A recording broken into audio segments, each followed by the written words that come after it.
disrespect you respectfully. Humbly. Nah, respectfully. It's regular. You know?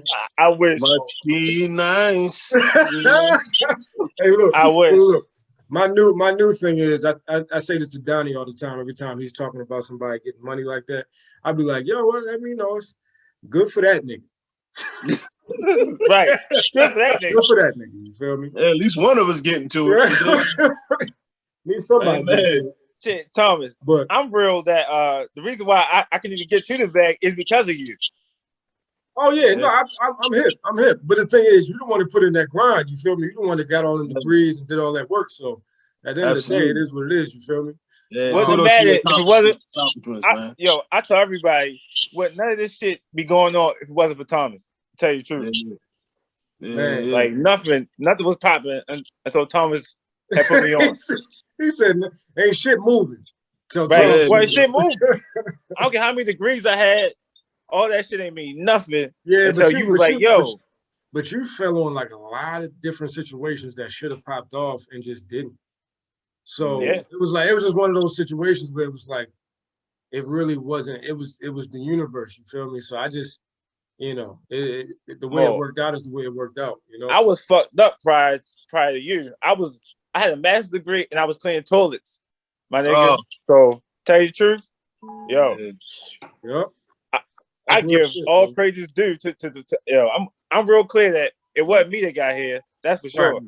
Yeah, and that's the thing that keeps you humble, man. It takes a community, yo. You know what I mean? That's what keeps you humble. You feel me? Yeah, I'm a humble. Whether you doing technical work or you cleaning toilets, just bring the same inventory, right? But then he fired that same energy. He fired the shit out of me. He said, "Look, I love you, but I got business to run." I was like, "What, yo?" I came late one day, yo. He was like, "Nah, yo, my uncle, nigga." I was so hurt. Listen, I've been through so much of the muck, in the employment, with just in the labor force, and you start realizing like people do not. There's no cut cards for black men, yo. Like you literally cannot make. You even if it's an innocent mistake, and they know it's an innocent mistake, even if they know it's like you're a good guy, you might be a decent worker, but if you fuck up, and even if they know it was completely innocent, they're like, well, they can say it, nigga, but fuck out of here. Yo, so like tough break, nigga. It's always FUBU. It's always FUBU. Yo, I had a black lady tell me first. She called me her son, right? She said, "Oh, you're like my son." She fired the shit out of me. Yo, called me officer day with HR. I'm sitting there like, yo, why am I in this meeting with HR? I said, yeah, I know where he is. HR. I said, boy, I'm out here. Mind you, this is when I first started working. Yeah. She was like, yeah, so it's just not working out. We got to part ways. Like, what? Yo, I ain't getting no write-up. I ain't getting no pip or nothing. It was just like, you got to go. Yeah. Yeah, look. I was like, damn, I thought it was your son. Yo, my stepfather told me a story one time that had me like, I was like, bruh, this is a sick world we living in, bro, when it comes to black men. But he was like, yeah, one time, Tommy, I got fired for, because I just stopped smiling as much at work. And I was like, wait, what? He was like, yeah, I was going through a divorce and, the white people, they just could kind of tell I wasn't as happy as I normally was. One day I got called in the office and, my boss said, and he's an engineer, right? So he was working in the engineering space. He was like, boss called me in the office and just said, we're going to have to, let you go. We're going to have to terminate you. And he was so blindsided by it. Yeah. He was like, because he said at the time it was, this is back in the day. So he was like, terminate. Okay, so you're terminating my current position. So what's the new one? What's the new position that I'm working in now? And he was like, because I didn't understand. No. Yeah, right. So then, nigga, I need the key card. Like I need right. I need the laptop thing. Right, I need your fob. I mean, back in them days, they didn't have a fob and all that, but he was basically like, no, we're gonna let you go. Like you're no longer employed here. and he was like, I was just fucked up, you know. And he was like, he was going through a divorce at the time, and he just wasn't in a good, you know, headspace. And you know, he's a nice guy, so like, it wasn't like he was going around the office like, "Fuck you, cracker." Like he wasn't doing all that. He was just being regular, you know. And he was like, man, when he tells me certain stories, I'd be like, dang, I kind of get it. Why just, you know, brothers just end up tired, exhausted, and just be like, you know, I'm just go ahead, take this little check, going about my business, show up tomorrow. You know, like it's tough, man.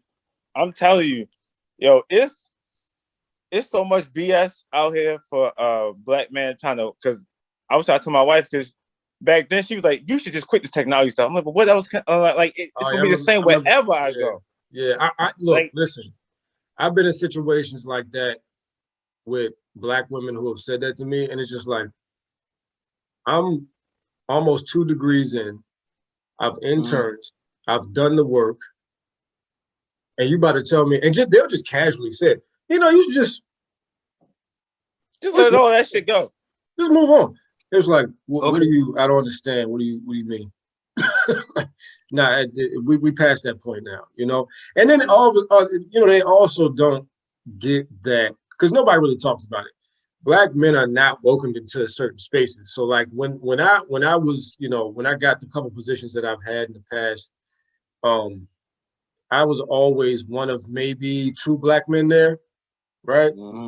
And black women could just freely just be there, and you know, they get smart with people and get attitudes, and you know, eat sandwiches in the middle of meetings and shit. Bro. What'd you say? They don't see him as a threat.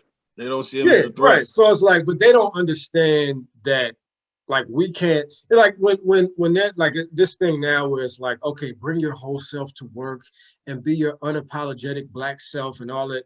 I mean, that's cool, and I get the sentiment. Don't do it. That is the ideal, but black men already know coming in the door that none of you are talking about us. We're not included in that.